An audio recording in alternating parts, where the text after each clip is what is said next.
Singapore's Prime Minister Lee Hsien Loong is here. He is in the United States this week for the Nuclear Security Summit and for meetings with American officials, including the Secretary of State. He's been Prime Minister since 2004. He is only the city-state's third Prime Minister. He is the son of Lee Kuan Yew, Singapore's founding father. I am pleased to have him back on this broadcast with me while he's making this visit to Washington. Welcome. Hello. Tell me what you think was accomplished at this summit of 46 nations. I think President Obama did the world a service. This is an issue, nuclear security and nuclear terrorism, which is important but not urgent. It's not something which you have to solve overnight, but it's a problem which is a real problem, and if you don't do something about it, sometime, someplace, something disastrous will happen. And he managed to get many leaders together, focus their minds, put on the table what they're able to do, what they are planning to do further to secure the nuclear materials and transit and trade and smuggling of these materials, and commit to take further steps together to make the world a safer place. So over the next 4 years, the goal is to make sure that they know where all the nuclear weapons are, they can make sure that they're safe and not likely to fall in the hands of terrorism. Well, the nuclear weapons, the loose nukes, are the first problem, because that's, if I were a terrorist, that's the first thing I'd look for. Where are the loose nukes? Yes. But even short of the loose nukes, if you can find highly enriched uranium, you might find some people smart enough to put that together into a bomb. There's enough information on the internet to make a good stab at it. Mm-hmm.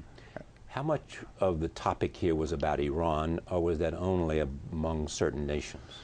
I'm sure the key players, the P5+1, that means the permanent members of the UN Security Council plus Germany, were discussing it. I know they were. It's a subtext. We didn't explicitly discuss Iran, but obviously Iran is one of the concerns. They were not at the meeting, but if they have these capabilities, either to make their weapons or to make the materials, then there are implications for proliferation and for nuclear security.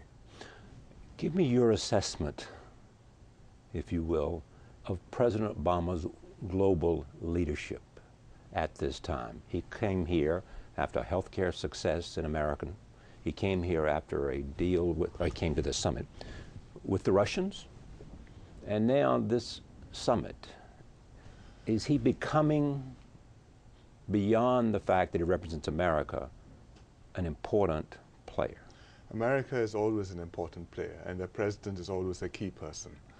And right now, President Obama has inherited a full plate globally. Iran, which you mentioned, Iraq, which is sort of on the mend, but I think will be a concern for some time to come. Afghanistan, which is a long way from being done. North Korea, relations with China, relations with Russia, Israel, Palestine. And amidst all this busy program, we hope that he has some mind share and some focus to pay attention to Southeast Asia and a little bit to Singapore. Or do you feel that he is doing that? I think he's doing a good job of that. He came to the APEC meeting, which we hosted in Singapore last year. He held the first ever meeting of the US President Summit with all 10 of the ASEAN leaders, including Myanmar. And it was a good meeting. All 10 welcomed the meeting and welcomed America's engagement in the region. And that's saying something. China, especially today, and its relevance to this, certainly with respect to Iran. Where do you see China and its role in the world, and China and its relationship to the United States? I think China's relationship with the US is crucial. It's the most important bilateral relation in the world now. And both sides have a big stake in making sure it turns out right and not turns out sour. Because your trade, your interdependence, your mutual security interests, of course there are issues where you will rub against one another, human rights or Google or whatever. But both sides have a greater stake in keeping it right than letting it go wrong. And in Asia, we particularly don't want to have to choose sides between China and the US. We want to be friends with both. There are a lot of opportunities in China. China is making a big effort to win friends all over the region and doing well at this. But at the same time, all the countries in the region know that America plays an indispensable role, and we would like America to continue to do that.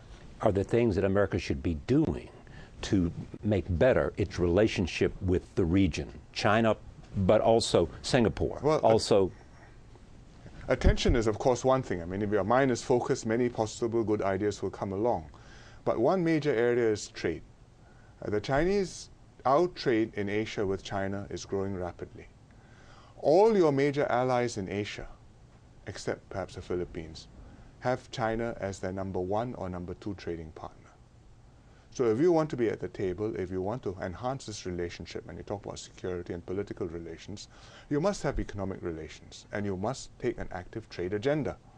And that means promoting free trade, that means pushing for America to be present in the region and your companies, and opening American markets and enhancing the relationship. But with respect to American companies, my impression is they have a huge presence in Asia and in Singapore. But it's an economy which is growing, and there are many more possibilities. So they should do more. I think there are many possibilities for them to do more, both to exploit the markets which are in Asia and also to be based in Asia to produce for the world. A lot of China's trade surplus with America are American companies based in China, manufacturing and selling back to America. There is also the issue of currency. Yes. Everybody wants China to change its currency. Yes. Let it rise. Do you believe they should? Are you prepared to urge them to do that? I think the position which they took before the crisis to let the currency float up, actually rise up gradually in a managed sort of way, was the right thing to do in their circumstances. They are running a trade surplus. Their exports are booming. If they allow the currency to rise, it may raise their costs some, but it will at the same time diminish some of the inflationary pressures within their country. And it's part of the adjustment as you become more productive and as your standards of living go up. They shifted to a more conservative position over the last 2 years and fixed to the US dollar. Right. It caused a lot of angst. And help their exports. Yes, temporarily. But after a while, it causes overheating in the economy. And I think in this situation, really, they should revert to where they were before the crisis and allow the yuan to go up gently again. New York Times has an editorial today reflecting, I think, what many people believe is that a number of nations ought to come to China and say that so that it doesn't look like one nation is trying to pressure them. I think many people have made the point to them, and they have to make their own calculations, and when they do it, they'll do it for their own reasons. You know the Chinese mind. Where do you think they see it? Because people say they do not want the West, especially, to pressure them and to treat them. I don't think it's just the Chinese. No country wants to be pressured. You ask Benjamin Netanyahu or any other leader whom you have had dealings with. You have to have a certain courtesy and respect and restraint. But countries have to make calculations in their own interests. And America has many ways to influence their calculus. Has President Obama set the country on a new course as far as you observe, because you've been Prime Minister since 2004? I think he set a new tone. His instincts are different. His personal styles and his strengths are a different set of strengths from President George W. Bush's. How is his instinct different?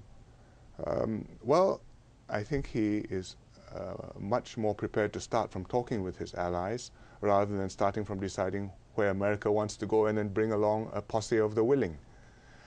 It doesn't solve all problems, but it's a refreshing new approach which I think has improved America's image in a lot of the world, including the Muslim world. Then how does that make a difference if America's image is better? It doesn't solve the Israel-Palestine problem, but it's one of the ingredients which America must deploy when you're trying to tackle these very difficult issues. The issues will be there for a long time to come. You won't clear them all within even 2 presidential terms. But you are now in a world where America is a superpower, but you're interdependent and you have to work with other countries to make things happen, which is what I think Obama did with this nuclear security summit. And with Russia and indeed. Was the United States hurt in terms of its relationship with China because of the sale of the aircraft to Taiwan and receiving the Dalai Lama? You have to do what you have to do. These are not issues which you could expect to be received with acclaim in Beijing, but you have to make your own calculations and decide what's in the long-term interest and what your relationship with China can wear. You have a reputation to hold up,